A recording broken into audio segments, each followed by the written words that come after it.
कानों में कुंडल, पैरों में खड़ाऊं, गले में रुद्राक्ष की माला, ये योगी की पहचान है। लेकिन सिर्फ ये योगी की पहचान हो ऐसा नहीं है।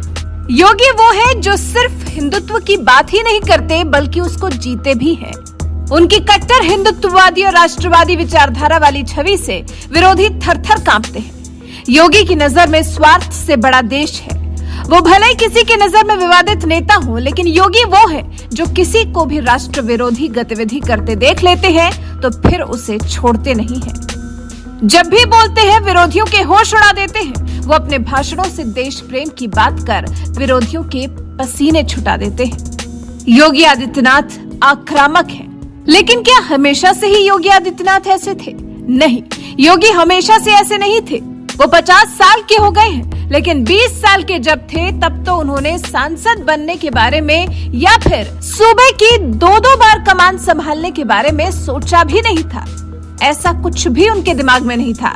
बस धीरे धीरे कर रास्ता बनता चला गया और योगी आज जिस मुकाम पर है ना, लोग उनमें अपने अगले प्रधानमंत्री की छवि देखते हैं। दरअसल लोगों ने तो योगी को बहुत कुछ बनाना चाहा। जैसे परिवार में आपके भी परिवार के सदस्य आपको अलग अलग कुछ बनने की प्रेरणा देते हैं, वैसे ही योगी को भी प्रेरणा मिलती थी। लेकिन वो प्रेरणा उन्हें परिवार से बचपन में कभी नहीं मिली जो जिंदगी आज वो जी रहे हैं।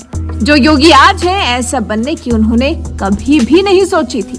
महंत बनने से पहले योगी आदित्यनाथ का नाम अजय सिंह बिष्ट था। 5 जून 1972 को उत्तराखंड के पौड़ी गढ़वाल जिले के पंचूर गांव में अजय सिंह बिष्ट का जन्म हुआ था। 8वीं तक की पढ़ाई पास की ठांगर प्राइमरी स्कूल में योगी ने की। फिर 9वीं की पढ़ाई के लिए चमकोट खाल के जनता इंटर कॉलेज में जाने लगे। इंटर की पढ़ाई ऋषिकेश से की। भरत मंदिर इंटर कॉलेज में पढ़ाई की। 1989 में अजय ने कोटद्वार के गवर्नमेंट पीजी कॉलेज में बीएससी में एडमिशन लिया। सब्जेक्ट लिए मैथ्स, फिजिक्स और केमिस्ट्री और पढ़ाई के साथ साथ छात्र राजनीति में भी उतर गए।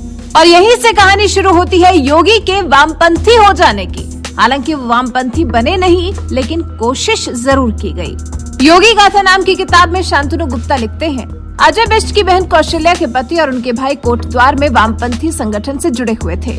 बहनोई के भाई ने कॉलेज में अजय को वामपंथी स्टूडेंट फेडरेशन ऑफ इंडिया यानी एसएफआई से जुड़ने का ऑफर दिया, लेकिन योगी ने मना कर दिया।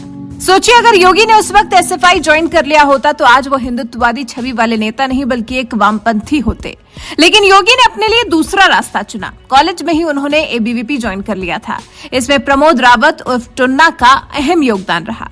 पहले साल अजय ने एबीवीपी के लिए प्रचार किया। दूसरे साल खुद चुनाव लड़ना तय किया और सचिव पद का टिकट मांगा। संगठन ने अगले साल देने की बात की, लेकिन अगले साल भी टिकट नहीं मिला तो वो निर्दलीय लड़ गए और जीत भी गए।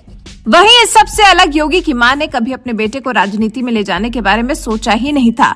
वो तो चाहती थी कि उनका बेटा अजय भी अपने पिता की तरह सरकारी नौकरी करे। इसलिए शुरू से ही अजय की पढ़ाई में किसी तरह की कभी कोई कमी नहीं रखी गई। अजय के पिता आनंद बिष्ट कहते थे, अजय ने जब गोरखपुर में संन्यास ले लिया था तब भी हम और सावित्री जाकर उसे वापस लाना चाहते थे। सावित्री तो अपने बेटे को भगवा में देखकर रो पड़ी थी। लेकिन न योगी को सरकारी नौकरी करनी थी और न ही वामपंथी बनना था, बल्कि उन्हें तो बनना था उत्तर प्रदेश का मुख्यमंत्री। हालांकि योगी ने इसके लिए कड़ी मेहनत की है। इसकी कहानी कुछ ऐसी है कि साल 1993 में अजय गोरखपुर में गोरखनाथ मंदिर में आए थे। महंत अवैधनाथ से मिले थे और अवैधनाथ ने उनको जन्मजात योगी कहा था।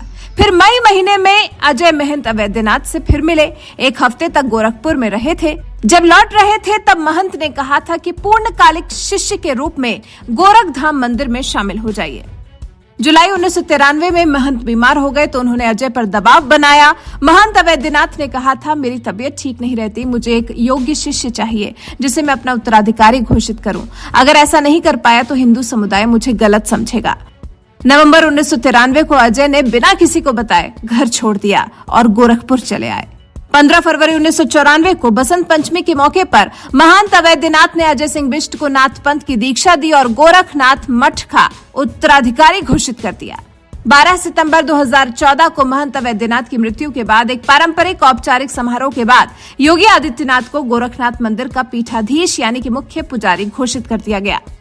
1998 में अजय सिंह बिष्ट से योगी आदित्यनाथ बने। योगी ने पहली बार लोकसभा का चुनाव लड़ा था, पहली बार सांसद बने थे।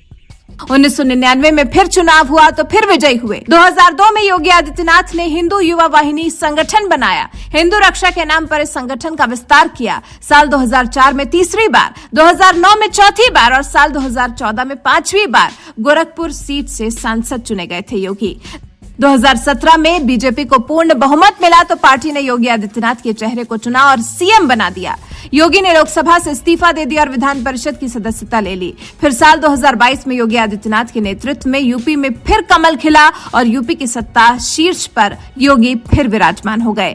तो कैसी लगी आपको योगी की ये कहानी? सोचिए, अगर माँ या जीजा की बातों में आकर अपने मन की नहीं सुनी होती तो आज योगी वहां नहीं बैठे होते जहां आज विराजमान है।